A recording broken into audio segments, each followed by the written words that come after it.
Hello, hello, blissful parents. Michelle Abraham, your host here today. I am joined by a very special guest who's going to speak to us all about self-esteem in our kids, which, oh my gosh, the timing of this can't be any more perfect. So please help me welcoming Coach Gail Jones to the show today. Hi, Gail. How are you doing? Hi, Michelle. And I am so excited to be here today with your listeners. It's such an important topic with the mental health crisis in the world right now. And there are just so many ways we can empower our kids. And I just want to say something to the parents really quickly. Kudos to you. You've been through the most challenging time in history and raising kids at the same time. I'm just going to encourage you right now, be extraordinarily gentle with yourself. Oh, that's a very nice message to start off with because I do feel like we've been through the ringer and back a little bit in the last few years as parents. So that's awesome. Let me tell you, blissful parents, a little bit more about our amazing guest today. So Gail is an intuitive coach, a gifted wordsmith, and inspiring teacher. She's been leading clients through transformation for more than 20 years. She's also certified in high self-esteem coaching for parents, educators, and children, which is really awesome. She's author of 2 books, Cancer as a Love Story, Developing the Mindset for Living, and To Hell and Back, Healing Your Way Through Transition. So both books were met with rave reviews on Amazon and elsewhere. Gail also started her career as a journalist. And so she's also appeared as a worthiness coach on so many different CBC, TVD, Emmy Award-winning talk shows, The Doctors, Sirius XFM, and she also writes for Maria Shriver's Sunday Paper and Brains Magazine. She's trained hundreds of heart math coaches globally on her worthiness platform and with her signature program, The Journey to the Heart of Worthiness.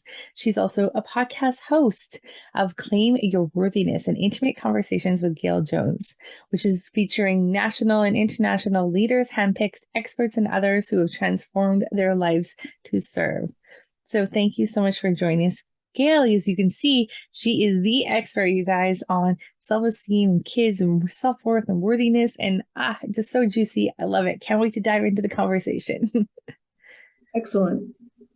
So Gail, let's start us off here. What the heck can we do to help our kids really have some self-esteem?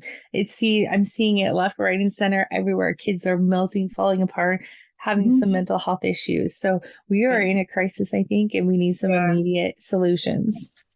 Well, the first thing I want to say is I just want to go back to worthiness because it's integral to how our kids are developing. And as parents, most of us did not get an ideal sense of worthiness. Worthiness is formed or created. We're born worthy. We're innately worthy, but it gets conditioned into us during the first 0 to 6 or 7 years of life.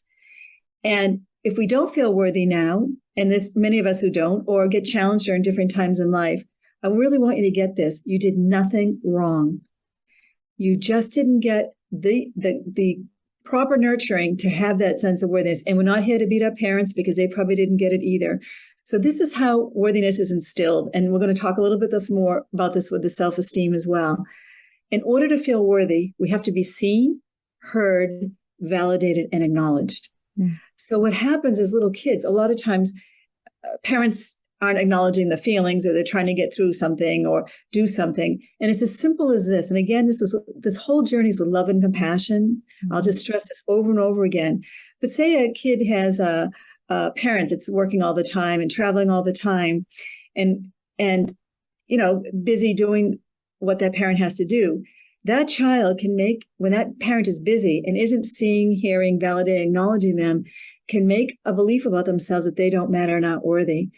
Because you don't have the discernment skills till 7 or 12 to realize this isn't about me.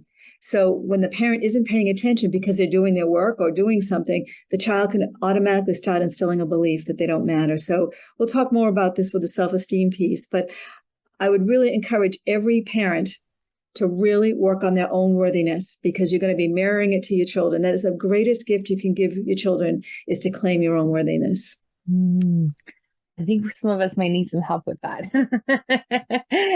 How do we do that? How do we model good self-worth? Well, I think, first of all, there's keys. Well, first of all, noticing how you act unworthy. And again, a lot of this is conditioned into us. So again, loving kindness, I'm going to stress over and over again. When we don't get asked to be paid our worth, that's unworthy. A lot of times women, especially if you're in the helping professions, we are conditioned to give a lot. Mm-hmm. And we go into those professions because we like giving. But if you're an overgiver, first of all, you'll burn out. Second of all, you will attract takers. So in relationship, and I would really, in raising children as they grow old, just teach them over and over again about the balance of giving and taking. If we can't receive, we won't receive money. We won't receive love. Mm-hmm. We'll just keep on giving. So that's another way it shows up. I also think unworthiness shows up in when we've had failures in the past or mistakes, we can be wired to expect disappointment. So we'll always be disappointed. Mm. So to shift that, allow yourself to be pleased. And that might sound very simple, but it isn't if you've had a lot of disappointment and have not had a lot of worthiness. So a sense of worthiness. So the good news is, even though it's wired in the first 0 to 6 to 7 years, because of neuroscience and neuroplasticity, we can rewire this in at any age. A lot of my clients are in their 40s, 50s, and 60s, 70s, and I've helped them rewire their sense of worthiness. So it's really important to know that it's within you. And the other key thing when we look at the mental health crisis and we see a lot of things that's happening with the youth and a lot of the young athletes, a lot of them based their quote unquote self-esteem on their performance. So when they couldn't perform, they got injured, they didn't know who they were. So the key to worthiness is not based on what you do. Worthiness is based on who you are and being acknowledged for who you are. So if you've gotten all your validation from something external and you lose that external thing, you won't have that sense of self. So that makes so much sense for all the athletes and kids that have been so focused on getting good grades and getting into school. Then after school is done, like where's their validation and their self-worth coming from then? Yeah, it's interesting. And another key point I just say for all of us, the parents and the kids, is, we are in historically challenging times. And I like to focus on the positive, that this is going to be a better world. We're going to have better education system. We're going to have better things as a result of this. But we're in it right now, the reconstruction. This is the most empowering thing you can learn, is we are not our circumstances. So whatever's happening outside, that is not our essence. That is not who we are. And if we let our circumstances define us, whether they're good or bad, we'll sink. And when you build this internal foundation, nothing can take it away. Nothing. So, and we've all been conditioned to focus on the external. And even if you had an ideal childhood, and you're giving your children the most ideal childhood we can give them. I mean, we're all imperfect in our own ways, right? We do our best. But society will still condition us to believe that we're not enough. If you don't have the big enough house, the big enough car, the big enough salary. So you could have had the greatest upbringing and still been conditioned to believe you're not worthy by society. So one thing to really pay attention to is the parents. And I guess I'm talking to the parents a lot because you're going to be teaching your children this. Absolutely. Yeah. As you integrate it yourself. Anytime you do not feel enough, I want you to find a way to track where you have plenty. It could be plenty of time, plenty of friends, plenty of food, but just start tracking being enough and having enough, not based on external expectations. But not when we don't feel enough, we won't have enough. Right. Wow, just letting that sink in, parents, because that's a big one. If we're not feeling like we're enough, it's almost impossible for us to help our kids feel like they're enough and have their self-worth. Is that right? Like it really, our parents have to have it right first before we can really teach it and help our kids blossom, right? Right. So I wanted to just talk about three, and I want to teach 5 ways to instilling a higher sense of self-esteem with kids. But I want to talk about things that I was never taught. I wasn't even taught this as a coach, but I certainly wasn't taught it as a parent. My children are now 25 and 29. But we have 3 addictive, we all have them, low self-esteem states.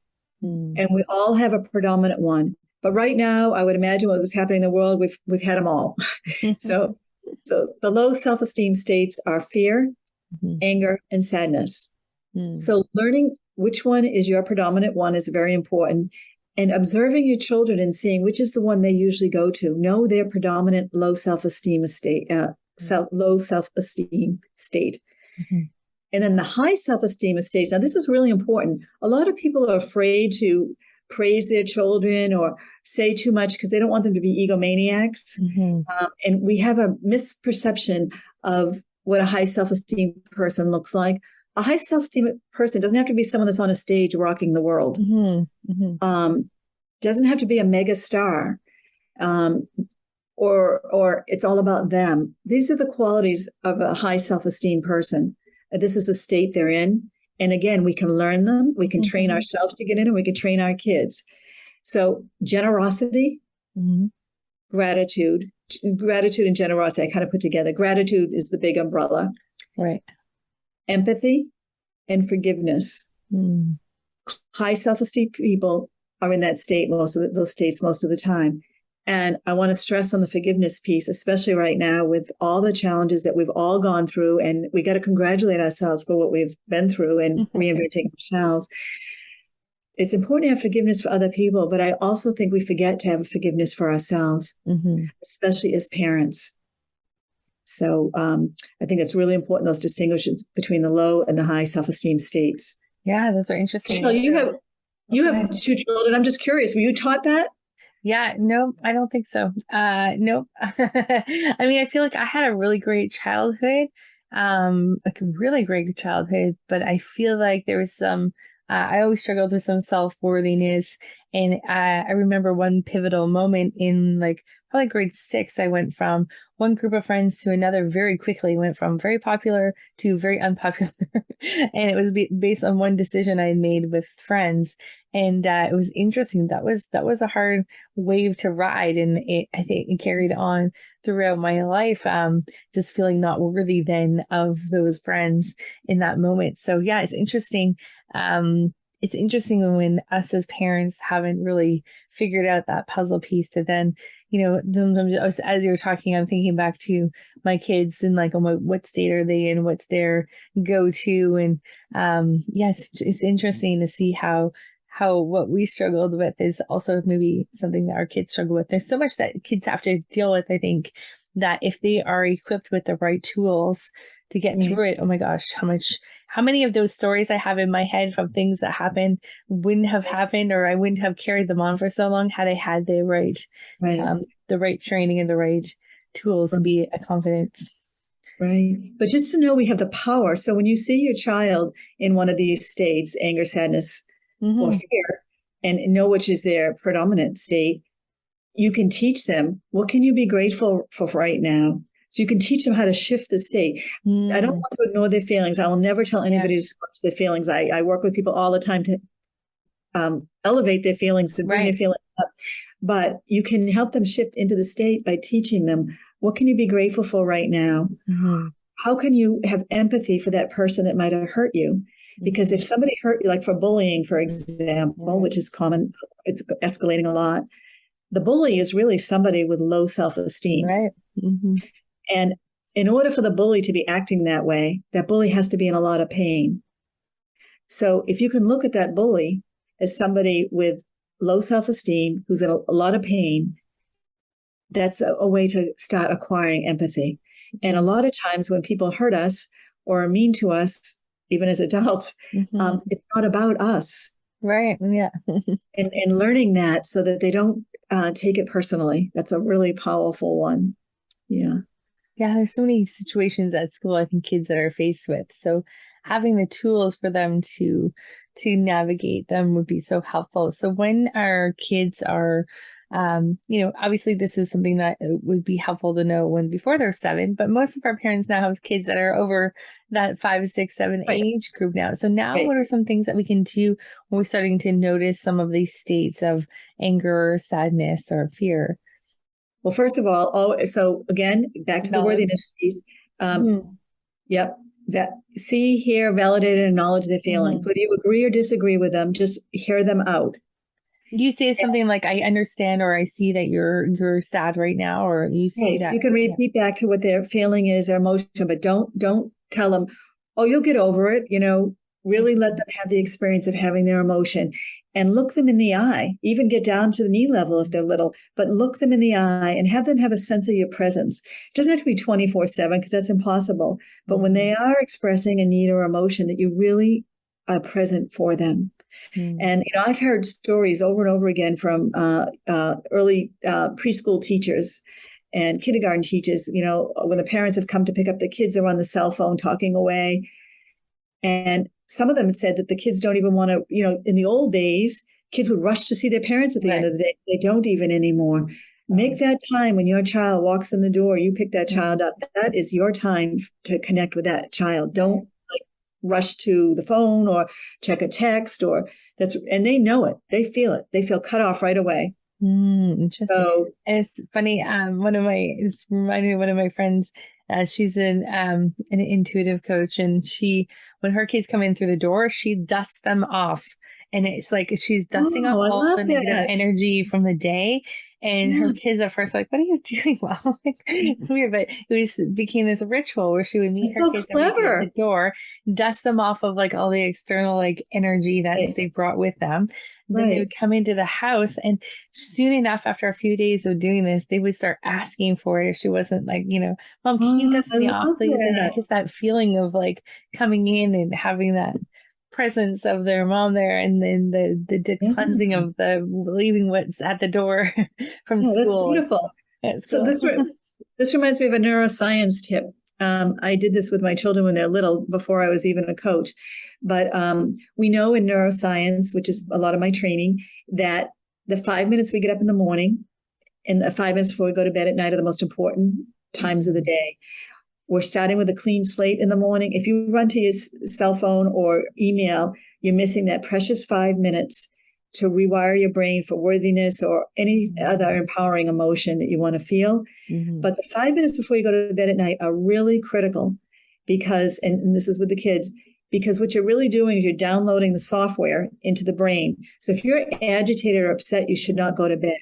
But when my kids were little, I would tuck them in, I'd read a book, and then I would ask them this one question. They could come home from school and have been dusted off for whatever happened, right? But good, bad, made the team, didn't, failed a test, did, whatever.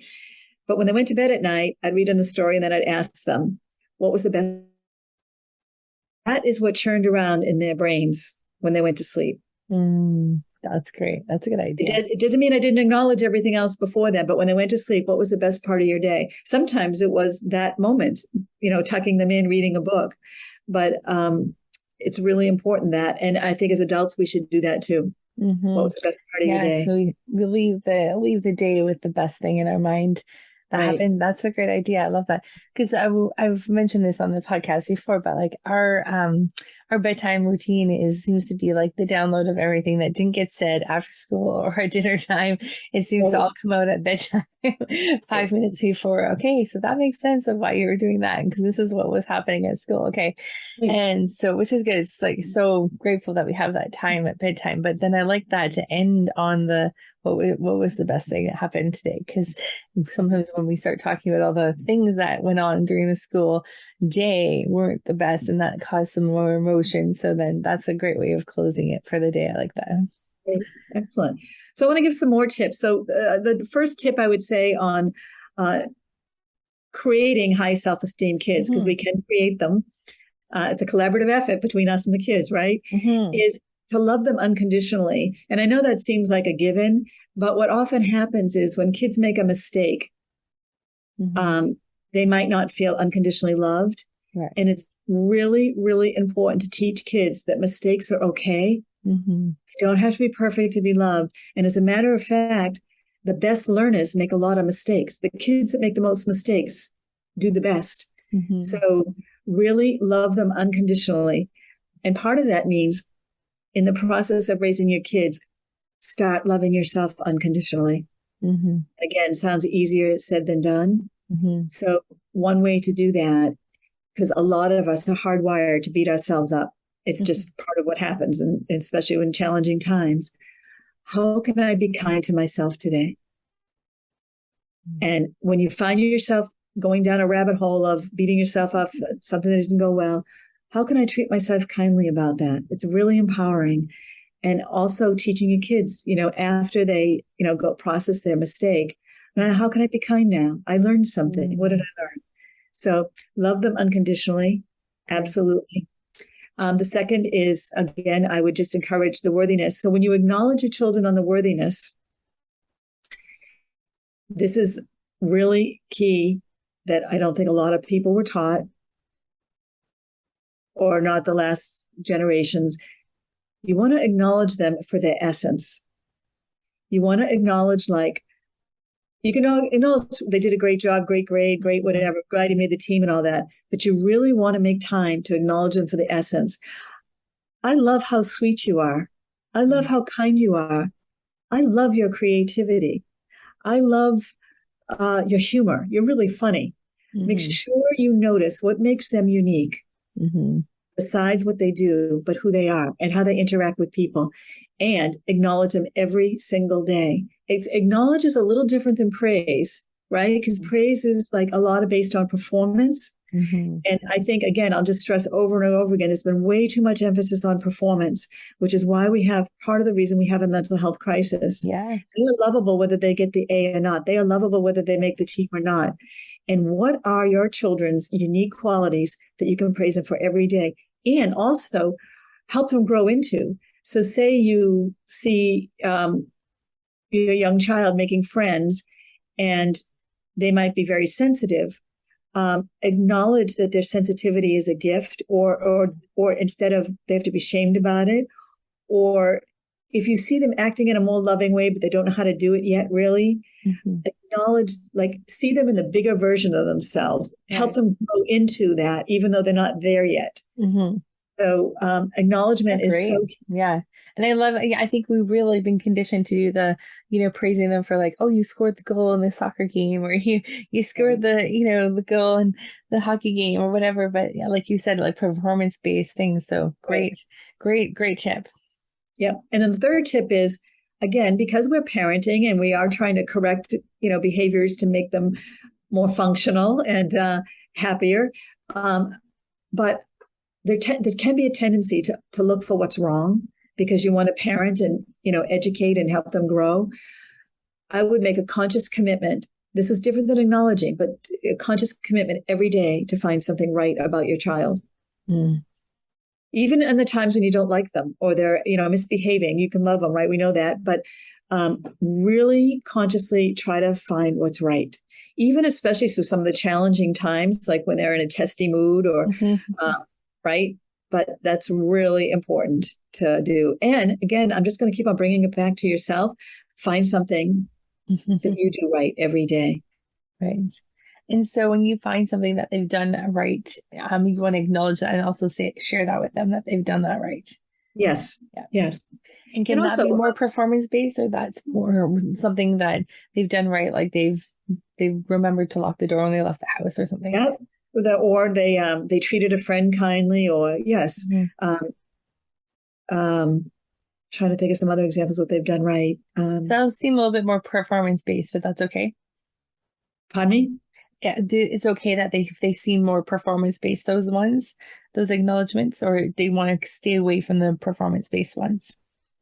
You can acknowledge your children when they do well performing, but you don't want their whole identity, their lovability to be based on that they have to get that grade or make that team. They're lovable whether they do it or not, but you really want to admire them for the courage and the commitment to go after what they're going after.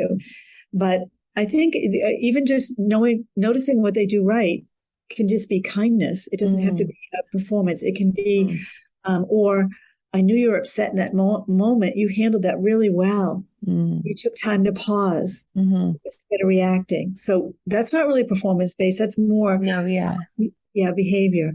Or you treated your little sister. That was so sweet what you did for your little sister. Or you were so kind when she was upset. Or thank you for watching the baby for a few hours, or, whatever. But just notice what they do right. Yeah, those are great ones. And when they make mistakes, keep on telling them mistakes are part of life. They're going to make them. They're not bad people for making mistakes.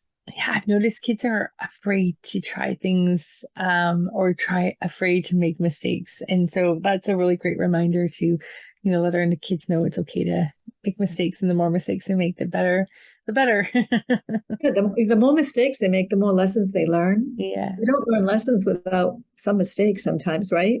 Yep. And what was the other couple I want to make sure I got? Oh, it's really important to teach your children. I know we talked about the high self-esteem states and the low self-esteem states, but it's really important to take time to teach them what empathy is and what gratitude is. Mm.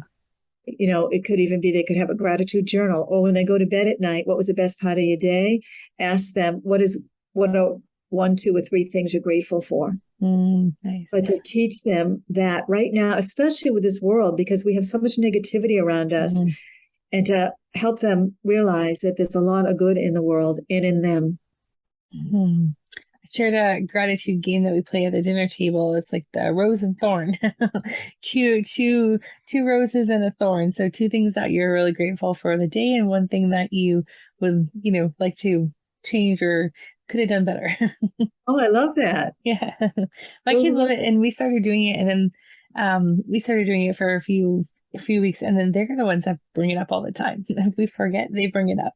Fun. Is that your game, the roses and a thorn? It's not my own. I heard that somewhere else, but it's been a really good one. I love it. Yeah, I think parents could do that too. Absolutely. In talking to each other, right? And even in eating friends, right? Yes. And then the other thing that is really important is to teach your children, and this goes back to the empathy again, and this builds high self-esteem because it gives them a sense of self. Teach them to be able to distinguish, and this is for young children. The earlier we can start, the better. The difference between a fact and an interpretation.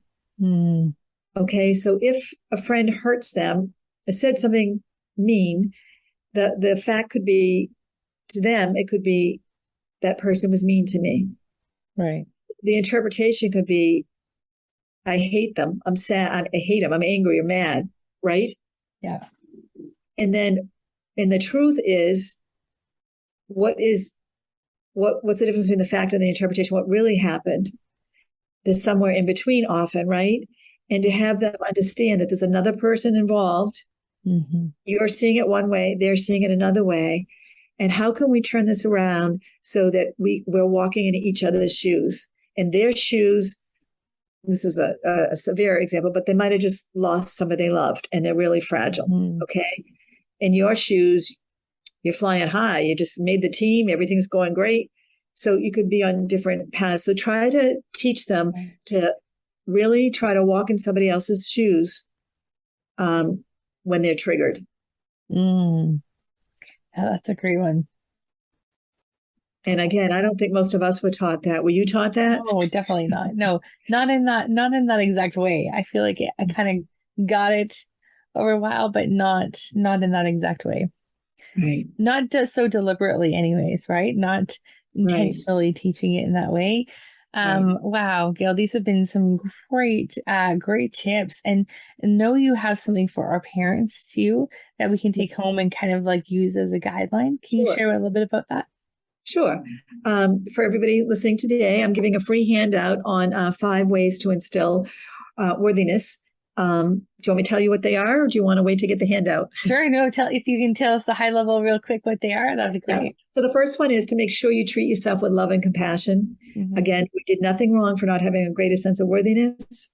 It just didn't get hardwired in, or we got a life curveball that threw us off, like you were talking when you were in 6th grade. So it's with love and compassion as we're integrating it again. I ask every one of my clients to make sure they set up 20 minutes of me time a day. Silence. You can be sitting with a cup of tea, watching a cloud go by, listening to music.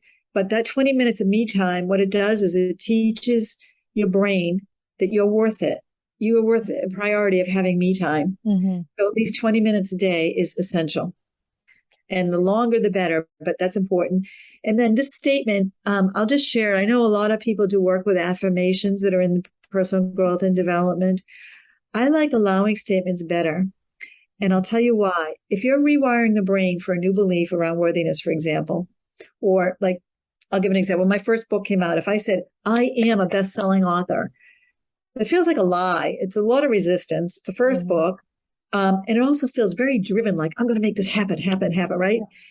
If I say, I allow myself to be a best-selling author, I allow for the whole universe to support me. Mm. And more importantly, I allow for the new neural pathway in the brain to form around that belief because I'm not resisting it. I'm creating a bridge, right? Right. So I'm really explaining that because when you see this on the handout, Yeah, that makes so much sense. Yeah. I love the allowing better. And as you start feeling it more and you start really connecting with the belief, it's okay to say, I am worthy. But so the third tip is to repeat a couple times a day, I allow myself to know I'm worthy. Mm. And the brain sees best in capital letters. So even if you write it down, it's really great to write it down because it takes 20 seconds to start forming a new neural pathway. So if you write down, I allow myself to know I'm worthy, you're creating the pathway as you write. And it takes anywhere from 45 to 63 days to change a belief. I think it can take longer depending on your age or shorter depending on your age. Like I've coached a lot of teenagers or college students and they get it pretty quickly. Yeah. And for somebody in their 50s, it might take a little longer. And again, the journey's love and compassion. And then another important question, I'm going to leave this another tip for parents, is to ask yourself this question: what would my life look like if I knew I were worthy? Mm-hmm. And what that does is, and again, it expands beyond your current circumstances where you are now. And like, I can have more than this. Not that this isn't enough, but let's go for the dream. Let's go for expanding our heart in whatever way we want. Let's plan this. So that's a really important question. What would my life look like if I knew I was worthy? That can change. And also, just by the way, on my website, which I think you're going to share in the show notes, this is a free guided meditation on worthiness. Oh, that's great. Yeah. It's a 13-minute meditation on the homepage below the video, and you can do it yourself, and you'll be amazed what comes up for yourself. And then this is key, really key when you take the tips and work with them. So after saying, I allow myself to know I'm worthy, have a journal or a piece of paper at least, and start tracking evidence every day of knowing you're worthy. Again, that's rewiring the brain. And the evidence can be like, okay, so I'm worthy to receive. That's a really big one. Okay, I keep on talking about that. So what did you receive today? It can be little. It can be as little as a compliment, or you're standing in line and somebody has only a few groceries. You have a lot and they have a little, and they just say, oh, go, you go, or vice versa, whatever. But somebody offers you their place in line at the grocery store. Instead of saying, oh, no, just say, oh, yes, thank you. Oh, thank you. Yeah. So allow yourself to receive. So tracking evidence of worthiness, I would look for ways you receive, ways that you're paid your worth or ask for your worth, ways that you feel pleased. But you'll find your own evidence of knowing you're worthy, and it has to be customized to you.